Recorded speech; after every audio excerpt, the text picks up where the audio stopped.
Now on to the point. New details in the lawsuit filed against SMUD, the utility accused of sharing information with law enforcement in the name of busting illegal pot grows. Innocent people are going to get caught in the dragnet.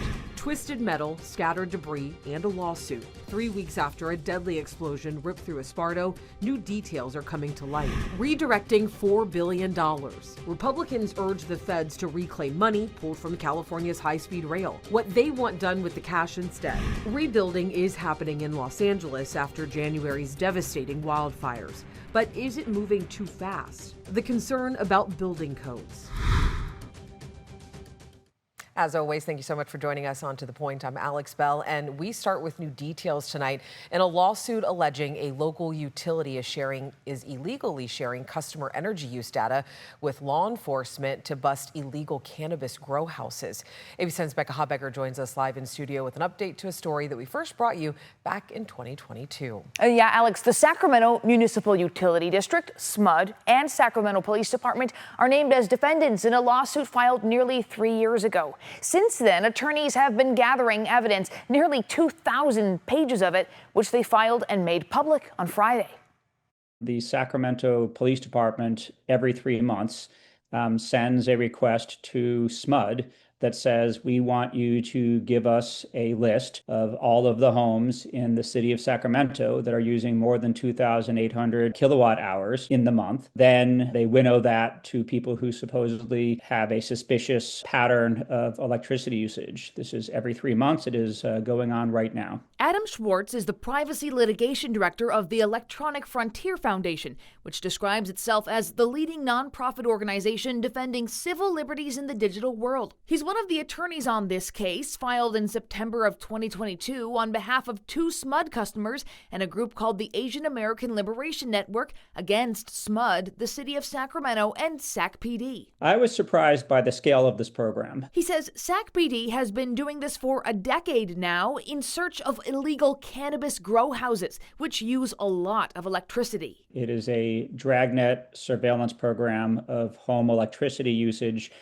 where everybody's power use is under the microscope. The thing that's striking about the power threshold that SMUD and the police view as suspicious is that it has been steadily dropping over time. It began a decade ago at 7,000 kilowatt hours to 2,800 today. People who use this much power might be heating their pool or using air conditioning or putting up Christmas lights. He says the evidence his team discovered and filed Friday shows in the past decade, SacPD has requested this kind of information from SMUD some 90 times, which SMUD has provided. And if you add together all of the homes on all of those lists, there are more than 30,000 addresses. He says one of his clients, Alfonso Nguyen, had law enforcement show up at his house twice in several years. He was burning a lot of power for heating and air conditioning to maintain his body at a steady temperature because he has a disability. He says your energy use can reveal a lot about your private life, from when you wake up, run major appliances, and leave your home.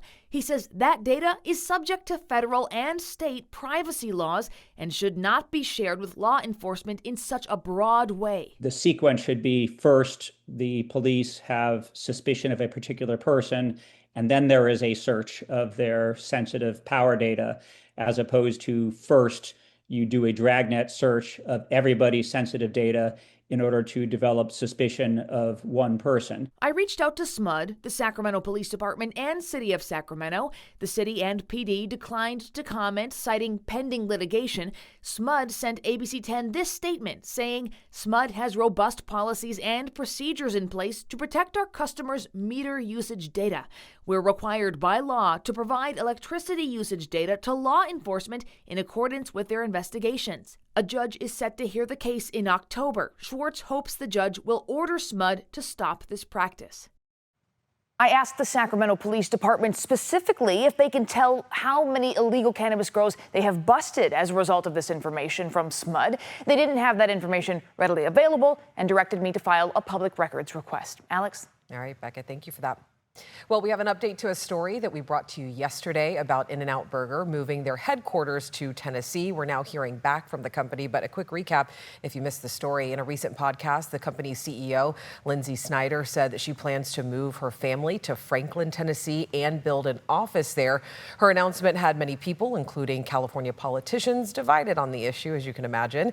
Snyder says the company will still have its Baldwin Park headquarters, and the company also sent us a statement saying in part, quote, "We are not leaving California or leaving our roots behind. Each one of our locations is here to stay. Moving into Tennessee provides our InNOut associates wonderful opportunities to buy a home and raise a family and be part of our expansion in a different part of the U.S. Where I raise my family has nothing to do with my love and appreciation for our customers in California."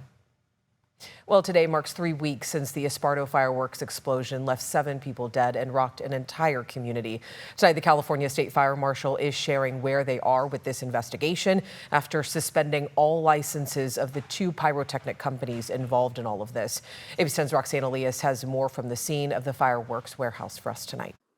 There are families out here who have just been able to return to their homes just a few days ago. One family tells us they had to stay somewhere else for about 17 days, and now they're worried about the long-lasting effects that the fire and the fireworks may have on the farm fields and the crops. Weeks after the Esparto fire, farm workers have begun the hard job of removing large items of debris that were dropped into their crops during the explosion on July 1st.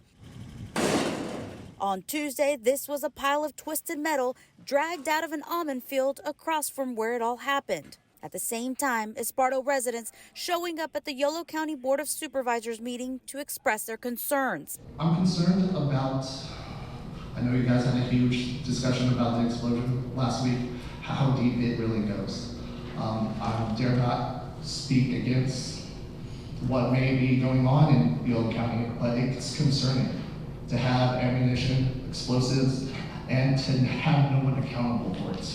This was the ammunition we were able to see through a fence after all roadblocks were removed for the first time this weekend. State Fire Marshal Chief Daniel Berlant says their focus now is on interviewing witnesses. Then that may open up additional steps in the investigation. From there, we'll follow up on leads, continue to analyze the evidence that has been collected. All of this to try to work for us to piece together exactly what happened the moments before the explosion. The first lawsuit has also been filed against Kenneth Chi, the owner of Devastating Pyrotechnics, Craig Cutright, the owner of Black Star Fireworks, and Yolo County Sheriff's Lieutenant Sam Machado, who is the owner of the property. According to Etta James Farming, they are suing for damages done to their 74 acres of crops and farm equipment. It was a preventable event. We specialize in handling these kinds of cases, and certainly it's not something that would happen unless people aren't following the correct procedures. These are extremely dangerous materials. There are certain standards and protocols that need to be followed. And when they're not, really bad things can happen. Esparto residents say they now want to see justice served for the 7 people who lost their lives. So again, I'm sorry that who it is, and we don't like seeing this for public officials, but we have to be accountable for the actions and the deaths that happen. Happening in the next 30 days, the California State Fire Marshal says they plan to make a determination based on the evidence they gathered on whether to permanently revoke the licenses for both of these companies. He says per law, they have about 30 days for that suspension, which falls in mid-August. In Esparto, Roxanne Elias, ABC 10. Work began today in Stockton to clean up a decade-old homeless camp. The encampment near Trinity Parkway in the Spanos Park neighborhood was home to nearly 100 people, some of them infants and young children living in hazardous and unsanitary conditions. City officials say the cleanup will be followed by ongoing outreach and transportation to available shelters for those who have been displaced. So today is a new day for the city of Stockton. It has been a long-awaited 14 years that our community has been waiting for a better quality of life around here. And when I became city council member, I made it my commitment to make sure all individuals lived in a safe and healthy environment. Measures are also being implemented to prevent the area from reverting to its previous state, including ongoing enforcement and monitoring. Rail funds to highway projects. Now, earlier this month, the Trump administration pulled about $4 billion in federal funding for California's high-speed rail project. And now Congressman Doug LaMalfa, along with the California Republican delegate, asked Transportation Secretary Sean Duffy to redirect those funds to long overdue highway improvements across the state. Those include expansion and repairs to Highway 99, Interstate 5, and 395. They also requested expansions in San Luis Reservoir and Lake Shasta, as well as Marysville Bypass. And in the letter, Congressman LaMalfa said, in part, quote, the federal government took this money back from a failing, worthless project, and now we can use that money in a way that truly helps Californians. These projects have been put off for too long. We need real infrastructure that real people can use. So a lot more news to get to. So coming up, supposed to be 24 hours in a day. Well, scientists are saying it's getting a little bit shorter. Plus, the Department of Justice wants to talk to Jeffrey Epstein's co-conspirator about what she knows about crimes against his victims. We're staying very mild tomorrow and for the rest of this week. Lots of 80s for the rest of the work week. Also tracking some thunderstorms. All that coming up after the break. But first, in other news tonight, President Trump today announced a new trade agreement. He said he's agreed to 19% tariffs on goods from the Philippines. American goods shipped to the Philippines won't be charged a tariff. The announcement comes after Trump and the president of the Philippines met at the White House today. Heavy metal icon Ozzy Osbourne has died at the age of 76. His family issued a statement to the Associated Press saying he died this morning surrounded by his loving family. A cause of death was not revealed. Osbourne launched his career as the frontman of the band that would become Black Sabbath in 1968 and later went solo. He was famed for his outrageous antics on stage, including biting the head off a bat as well as substance abuse. Convicted killer Eric Menendez is in the hospital tonight. According to his family, the 54-year-old has been diagnosed with a serious medical condition. Eric and his brother Lyle Menendez were sentenced to life without the possibility of parole for killing their parents in 1989. They've since been resentenced to 50 years to life. Welcome back in. Scientists say the Earth is spinning faster this summer, and that's making some days a little bit shorter, believe it or not. Thursday, July 10th, was the shortest day of the year so far. Scientific data shows that day lasted less than 24 hours by, get this, 1.36 milliseconds. And there are more short days ahead, scientists say today and Tuesday, August 5th. Will also be shorter by more than 1 millisecond. The reasons are several, including the moon's gravitational pull and influence of the Earth's liquid core.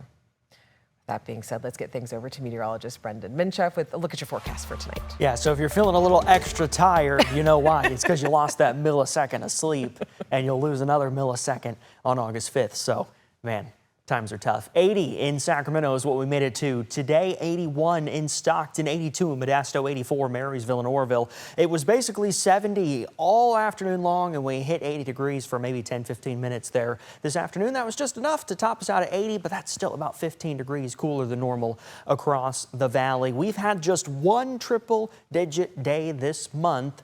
Last July, we had 16 total, and by this point in July, we had 15 of those 16 already. So last July was very hot. This month, not at all. It has been very, very nice. Today hasn't really even felt like July. It's felt a little bit more like early to mid-autumn across Northern California with the cooler temperatures, the clouds, the onshore winds. It's thanks to this low pressure system moving through the Pacific Northwest. It's just bringing some clouds for us. But over the next few days, we will start to see some thunderstorms returning to the high country. 77 degrees right now as we look at downtown Sacramento. It'll be about 68 by 9 o'clock. Towards midnight, 60 degrees, and we're going to start off tomorrow morning in those middle 50s. Cool and some clouds, about 56 in Sacramento and Stockton. And by the time we get to Wednesday afternoon, very mild still. Low to middle 80s across much of the valley, some upper 80s in the upper Sac Valley. But, 79 Placerville, 85 in Angels Camp across the San Joaquin Valley, anywhere from about 85 to 88.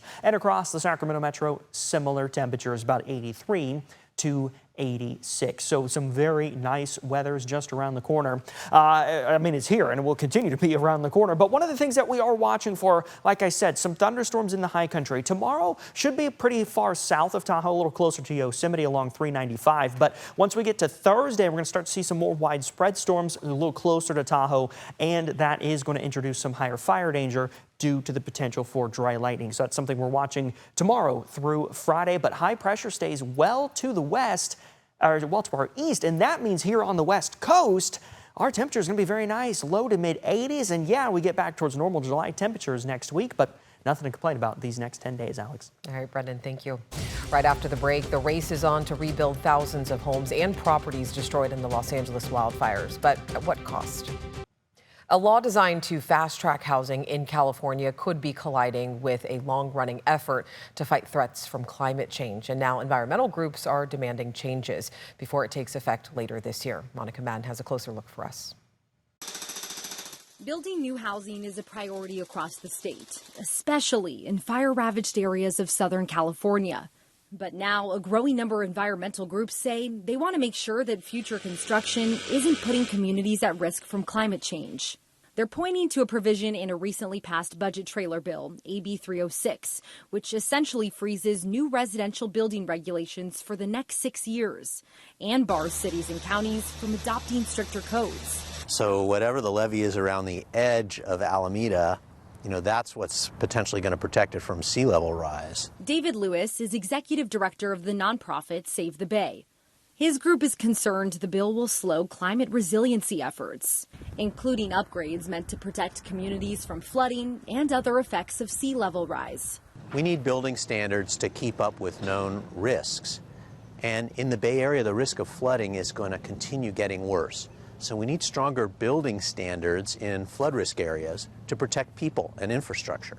Authors cite the state's critical shortage of housing and the urgency to rebuild from the Southern California fires. And they expect the freeze on state building standards to encourage new construction. But even if the law is well intended, others warn of unexpected consequences. Len Matterman directs the San Mateo County-based planning group One Shoreline, which has helped develop climate resilience strategies for projects including housing.